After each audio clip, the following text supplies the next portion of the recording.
শহীদের রক্ত ভেজা এই শহীদ মিনারে সারা বাংলাদেশের প্রাথমিক বিদ্যালয়ের সহকারী শিক্ষকরা তাদের যৌক্তিক এবং ন্যায়সঙ্গত দাবি 10ম গ্রেড পদমর্যাদার দাবি নিয়ে আজকে এখানে সারা দেশের বিভিন্ন প্রান্ত থেকে নারী এবং পুরুষ শিক্ষকবৃন্দ উপস্থিত হয়েছেন। তাদেরকে আমার অন্তঃস্থল থেকে শুভেচ্ছা জানাই এবং আপনারা এই প্রোগ্রামে আমাকে আমন্ত্রণ করেছেন।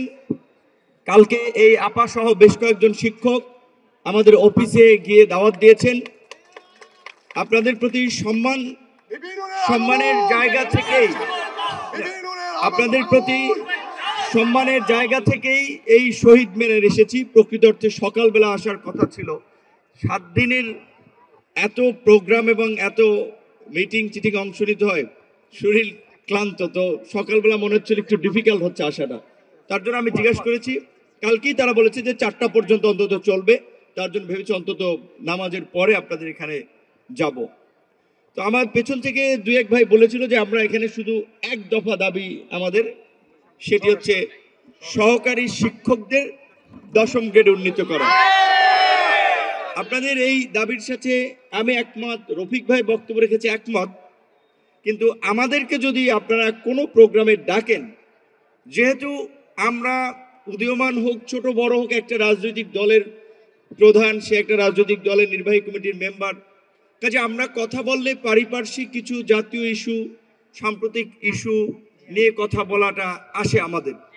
আপনারা যেমন বলছেন সহকারী শিক্ষকরা, কিন্তু আমরা অনেক দিন ধরে বলে আসছি, আমাদের কাছে কেউ আসে নাই, কেউ তাদের এই কথাটা বলে নাই। আমরা তো ছাত্র ছিলাম, আমরাও তো শিক্ষকদের জীবনযাত্রা এবং সমাজে তাদের যে বাস্তবতা দেখেছি। একজন শিক্ষককে সবাই সম্মান করে, সালাম দেয়, সেটা ঠিক আছে, কিন্তু বর্তমান প্রেক্ষাপটে প্রাইমারি স্কুলের কিংবা হাই স্কুলেরও এমপিভুক্ত কিংবা যারা 2য় শ্রেণীর চাকরি করেন তারা যে বেতন পান, সেই বেতন দিয়ে বর্তমান আর্থসামাজিক বাস্তবতায় সমাজে আসলে মানসম্মতভাবে চলা যায় না।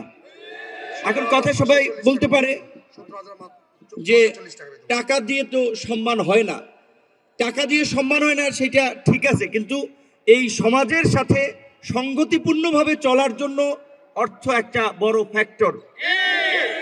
একজন সেই স্কুলের শিক্ষক, মানুষ তোমাকে সে শিক্ষক, কত ধনী দরিদ্র কোটিপতি লাখপতির ছেলে মেয়েকে সে পড়ায়, তাকে একটা সামাজিক অনুষ্ঠানে দাওয়াত দিলে সেখানে তার একটা ডোনেট করতে হয়।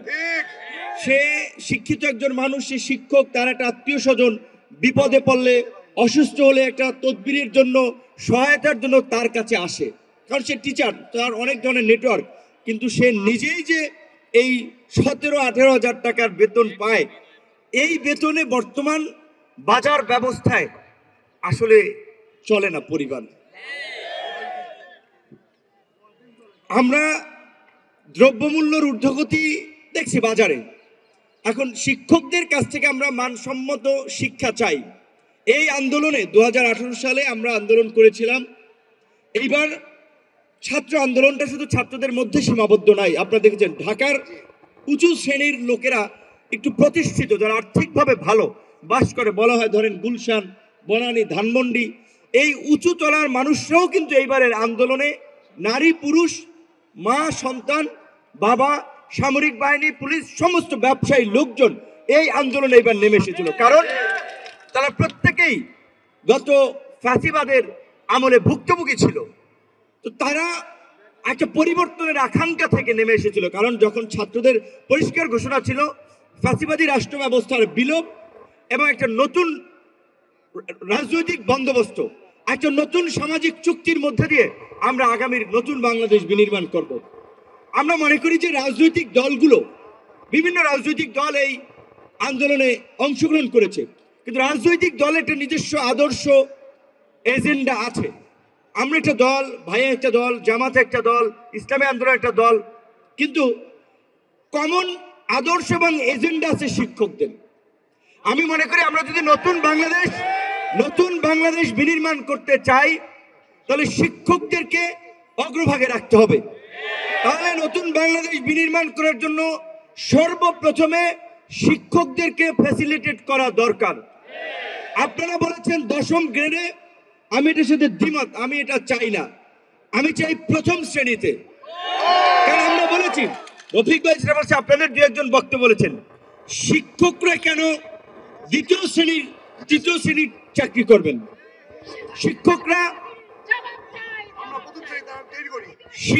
যদি শিক্ষা যদি জাতির মেরুদণ্ড হয়,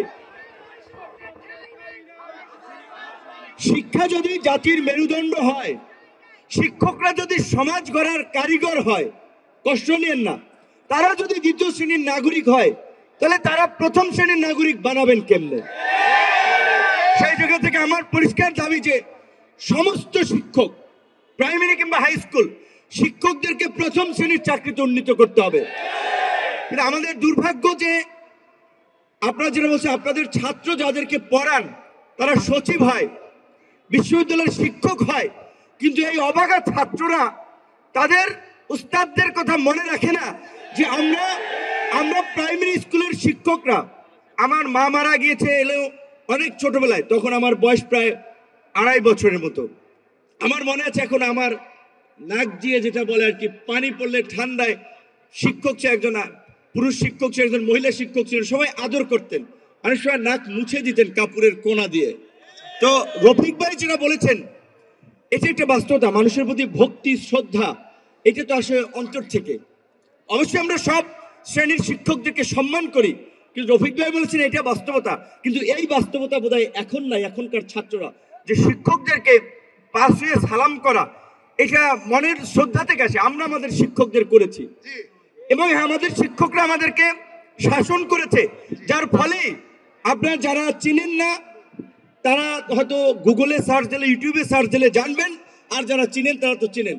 পটুয়াখালী জেলার গলাচিপা উপজেলার চর বিশ্বাস ইউনিয়ন নামেই চর বিশ্বাস, মানে বোঝাচ্ছে এটা একটা চরাঞ্চল এলাকা। সেখান থেকে পড়াশোনা করেছিলাম এবং ক্লাস 5-এ বৃত্তি পেয়েছিলাম, যার কৃতিত্ব শিক্ষকদের। আমার ফ্যামিলিতে আমার বড় ভাই কিংবা আমার বাবা, তারা আমাকে খুব পড়িয়েছে, গাইড দিয়েছে, সেটা না, ভালো ছাত্র বিধায় শিক্ষকরাই নার্সিং করেছে। তো গ্রামের শিক্ষকদের, আবার শহরের শিক্ষকরা কষ্ট নেন না, গ্রামের শিক্ষকদের, আমি যেহেতু গ্রাম পড়েছি, এই একটা মানবিক, চরম একটা মানবিক মূল্যবোধ দেখেছি।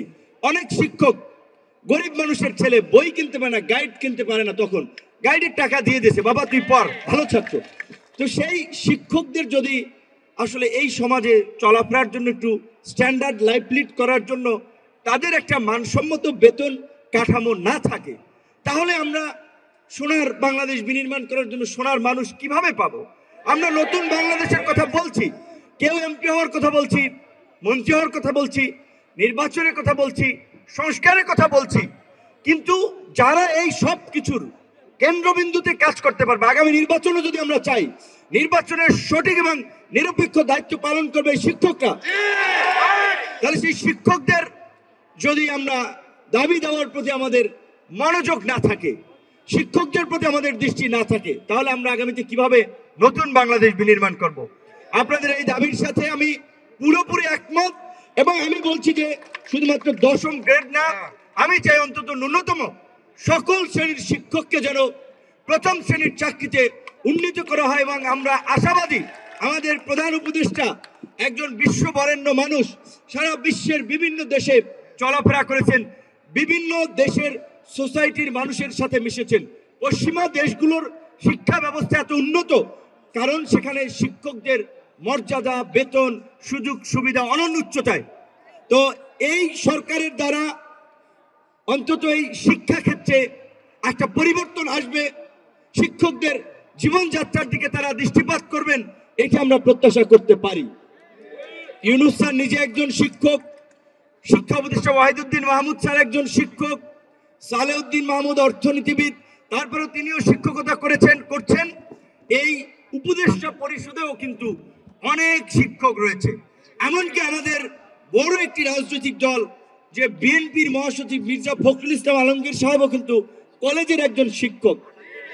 কাজে আমরা আশা করব আপনাদের দাবি দেওয়া নির্বাচিত সরকার পরে এই সরকারকে করতে হবে, যেহেতু সবাই সাপোর্ট করছে, এখানে সকালবেলা আমাদের ছাত্রদের প্রতিনিধিরা বোধহয় এসেছেন এবং আমি শুনি নাই, কিন্তু আমাদের পেছন থেকে একজনে বলেছেন যে বিএনপির চেয়ারম্যান জনাব তারেক রহমান সাহেবও বলেছেন। ওনার সাম্প্রতিক বক্তব্যে আমরা দেখেছি দেশ এবং বর্তমান বাস্তবতায় যুগোপযোগী কিছু বার্তা তার কাছ থেকে আসতেছে, তাতে আমরাও খুশি। এই ধরনের লিডারশিপ আমাদেরকে স্বপ্ন দেখায়, আশান্বিত করে, যেটা তিনি বলছেন শিক্ষকদের কথা, অন্যান্য বিভিন্ন সেক্টরের কথা বলছেন। তাহলে প্রধান দল এই মুহূর্তে বিএনপি, রাজপথের আন্দোলন সংগ্রামের মধ্যে দিয়ে সরকার পরিবর্তন করেছে, আমরা আছি, সবাই এই দাবির পক্ষে আছি। তাহলে দাবি ঝুলে থাকবে কিভাবে? আমরা এই সচিব মহোদয়দেরকে বলবো, আমলাতন্ত্রের জটিলতা, লাল ফিতার দৌরত্ব আপনারা দেখাবেন না। যে মিটিং এ এজেন্ডা উঠলে করা যেতে পারে, দেওয়া যেতে পারে, মানে অনেক ক্ষেত্রে তারা একটু ফ্লেক্সিবল থাকে, সঠিক জোরালো মতামত দেয় না। তো আমি এইখানে একটা চিঠি এর আগে আপনারা দিয়েছিলেন, স্মারকলিপি দিয়েছিলেন, তার প্রেক্ষাপটে সেখানে বিধি মোতাবেক প্রয়োজনীয় ব্যবস্থা গ্রহণের জন্য আপনার প্রাথমিক ও গণশিক্ষা মন্ত্রণালয়ে বোধহয় পাঠানো হয়েছিল। তো আমি আশা করি তারা বিষয়টা যৌক্তিকতা সহকারে বিবেচনা করবে। কিন্তু আপনাদের প্রতি আমার একটা দাবি থাকবে যে আমি আপনাদের প্রধান উপদেষ্টার কার্যালয় ঘেরাও বা এই মুহূর্তে হাট কর্মসূচির পক্ষে না, কিন্তু আমি আপনাদেরকে বলতে পারি আপনারা যে কয়দিন কর্মসূচি করবেন, আমাকে যদি আপনার সাথে চান আমি আপনাদের সাথে থাকবো। কিন্তু এই মুহূর্তে দেশে আপনারা শিক্ষিত মানুষ, আপনাদের আমি রাজনৈতিক নেতা হিসেবে যতটুকু জানি ওই কথাটুকু আমার আপনাদেরকে বলা দরকার। নানান ধরনের অস্থিরতা তৈরি করার বিভিন্ন গ্রুপ প্রচেষ্টা চালাচ্ছে, বিভিন্ন ধরনের সহিংস প্রেক্ষাপট তৈরি করার জন্য দেশি বিদেশি রসদ যোগান দেওয়া হচ্ছে। কাজী এই আমাদের আন্দোলন সংগ্রামের মধ্যে দিয়ে এই সরকার গঠিত হয়েছে, সত্যিকার অর্থে সেই সরকারকে আমরা অনেক ক্ষেত্রে বাধ্য করাতে পারবো, তাদের বাইপাস করার সুযোগ নাই। কিন্তু আমরা দাবি দেওয়া আদায় করতে গিয়ে এবার এমন কর্মসূচি দেওয়া যাবে না যেটাতে আবার সরকার এবং দেশের জন্য একটা ক্ষতি হয় বা একটা বিশৃঙ্খলা তৈরি হয়। আপনারা শিক্ষক, আপনাদের কার্যক্রম শৃঙ্খলিত থাকবে, আপনাদের কার্যক্রম আমাদের জন্য অনুকরণীয় হয়ে থাকবে। আমি আপনাদের সফলতা কামনা করছি এবং ধারাবাহিকভাবে অবশ্যই আপনারা দৃষ্টি আকর্ষণ করার জন্য যথাযথ কর্তৃপক্ষের কাছে আপনাদের দাবি দাওয়াগুলো তুলে ধরবেন।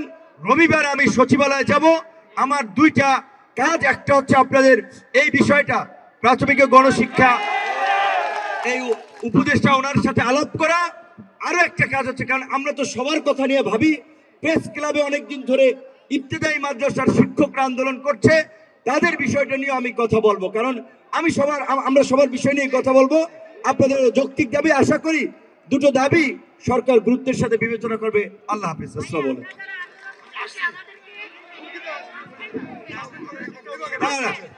শোনেন, এইটা বলছে অবশ্যই আমরা গণতন্ত্রের জন্য লড়াই করেছি, আপনারা আপনাদের দাবি দেওয়ার কথা বলবেন, কিন্তু এই যে বর্তমানে যে প্রবণতা, একটা দাবি দেওয়ার জন্য আন্দোলন করলে ভয়ভীতি দেখিয়ে চাকরিচ্যুত করা, সাজা দেওয়া, এনএসআই থেকে ফোন দেওয়া, ডিজিএফআই থেকে ফোন দেওয়া, এইগুলা চলবে না এখন আর এই বাংলাদেশে। এবং যাকে তাকে ফাঁসিবাদের দোসর, আওয়ামী লীগের সহযোগী এগুলো ট্যাগ দিয়ে বিভাজন তৈরি করা যাবে না। আমরা একমাত্র এই গণ অভ্যুত্থানের গণহত্যায় এবং সহিংসতায় যারা সরাসরি জড়িত ছিল তাদেরকে আইনের আওতায় এনে বিচারের মাধ্যমে শাস্তি নিষ্পন্ন করা হবে, কিন্তু কোনো সাধারণ মানুষ সমাজের মধ্যে তাদেরকে ট্যাগ দিয়ে, তাদেরকে দূরে সরিয়ে দিয়ে বিভাজন তৈরি করা যাবে না। আমরা আগামীর বাংলাদেশ একটা রিফর্ম অ্যান্ড রিকনসিলিয়েশনের মধ্যে দিয়েই আমরা আগামীর নতুন বাংলাদেশ বিনির্মাণ করতে চাই। ধন্যবাদ।